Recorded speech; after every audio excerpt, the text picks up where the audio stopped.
안녕하세요, 중고차의 모든 것입니다. 제가 얼마 전에 딜러들이 가장 많이 타는 중고차에 대해서 뭔지 말씀을 드린 적이 있어요. 바로 5 시리즈였는데요. 저거 지금 연속으로 몇 대야? 하나, 둘, 셋, 넷, 다섯. F파트가 아직 현역이긴 하네. 그게 또 조회수가 잘 나왔거든. 그래서 댓글에 이런 게 되게 많았습니다. 딜러들이 도대체 5 시리즈를 왜 이렇게 많이 타는 거냐, 그렇게 가성비가 좋은 거냐. 그래서 제가 오늘은 5 시리즈를 이렇게 딱 준비를 했거든요. 실제로 이 차는 얼마나 좋은지, 가성비가 왜 있는지에 대해서 한번 말씀드려보려고 합니다. 바로 한번 살펴볼게요.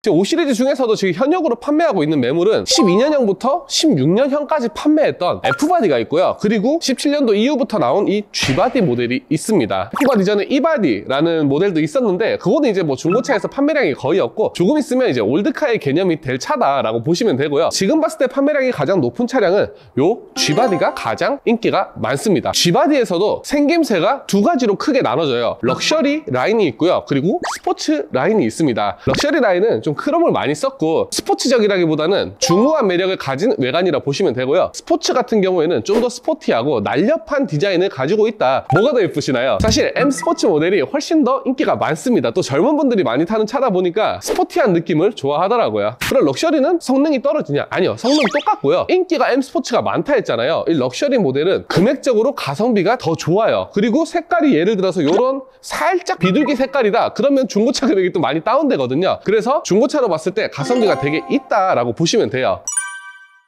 근데 럭셔리는 디자인 때문에 인기가 없는 거예요? 그쵸, 이 디자인이 전면만 이렇게 좀 차이가 나는 게 아니라 힐도 보면 차이가 좀 있습니다. 사실 이거 딱 가리고 힐만 봤을 때 이게 뭐 신차가가 막 6, 7천 넘는 그런 차인지 모르거든. 힐이 좀 서운하죠. 근데 M 스포츠는 이렇게 딱 예쁘게 돼 있단 말이에요. 그리고 또 뒤편을 보면 난 이 뒤편이 항상 이렇게 좀 서운하더라고. 머플러가 지금 이렇게 동그랗게 양쪽에 있긴 한데 또 M 스포츠의 머플러를 보면 예쁘게 이렇게 돼 있거든요. 근데 사실 요즘 그랜저도 이렇게 안 나옵니다. 이런 점들이 좀 차이가 난다. 그래서 5 시리즈를 볼 때는 내가 어떤 디자인을 더 선호하는지를 확실하게 비교를 해봐야 되고, 근데 럭셔리 좋아하시는 분들 분명히 있거든요. 그런 분들은 개이득이다. 그리고 실내는 거의 비슷비슷한데 일단 핸들에서 좀 차이가 납니다. 근데 이거는 뭐 럭셔리 핸들도 괜찮죠. 하지만 좀 서운한 점이 이렇게 어라운드 뷰를 켰을 때 얘는 지금 그냥 감지 센서로만 나오잖아요. 근데 M 스포츠 플러스로 가게 되면 어라운드 뷰가 이제 들어가요. 뭐 관자율 주행이니 이런 거는 다 동일하다 보시면 됩니다.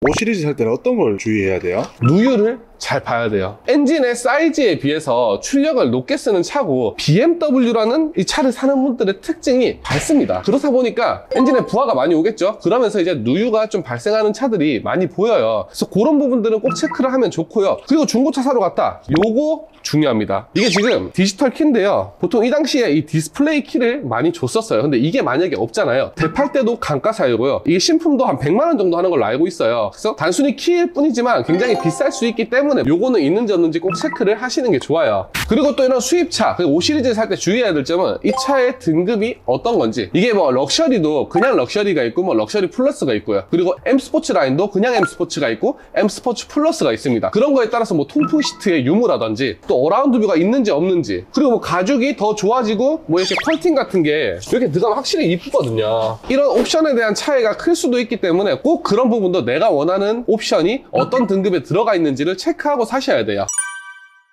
그럼 5 시리즈 G바디는 얼마 정도 하나요? 요런 거 같은 경우가 지금 18년식에 8만 킬로 정도 뛰었거든요. 근데 2,800만 원 정도예요. 그리고 키로수가 좀 10만 넘어가고 이러면 훨씬 더 싸지겠죠? 그래서 2천만 원대면 충분히 구입이 가능하다 보시면 되고요. 하지만 가성비가 어느 정도 있는 금액대에서 고르시면 2천만 원 중반, 후반 그 정도로도 충분히 구입이 가능합니다. 난 솔직히 카푸어 막 이런 얘기 많잖아요. 근데 이해가 가는 게 요런 멋있는 키에 이런 멋있는 디자인에 성능에 요런 차가 지금 우리나라 차들 금액이 미쳤지 않습니까? 이런 그랜저 중고로 살려면 2천만 원대 줘야 돼요. 그리고 신차로 사면 막 4천만 원, 5천만 원까지도 갑니다. 그렇다 보니까 중고차로 눈을 돌리게 되면 BMW, 벤츠도 살 수 있네? BSI가 남아있어서 소모품도 공짜라고 하네? 이렇기 때문에 국산차가 금액이 계속 올라서 수입 중고차를 선택을 많이 하는 것도 맞는 것 같아요. 5 시리즈는 패밀리카로 쓰기는 괜찮아요? 나쁘지 않아요. 공간을 보면 5 시리즈 정도 되는 세단들은 웬만하면 좋고, 앞좌석은 3 시리즈 C클래스도 넓습니다. 뒷좌석을 봐야겠죠. 있고요. 이 정도면 뭐 성인 남성이 앞에 타고 성인 남성이 그대로 뒤에 타도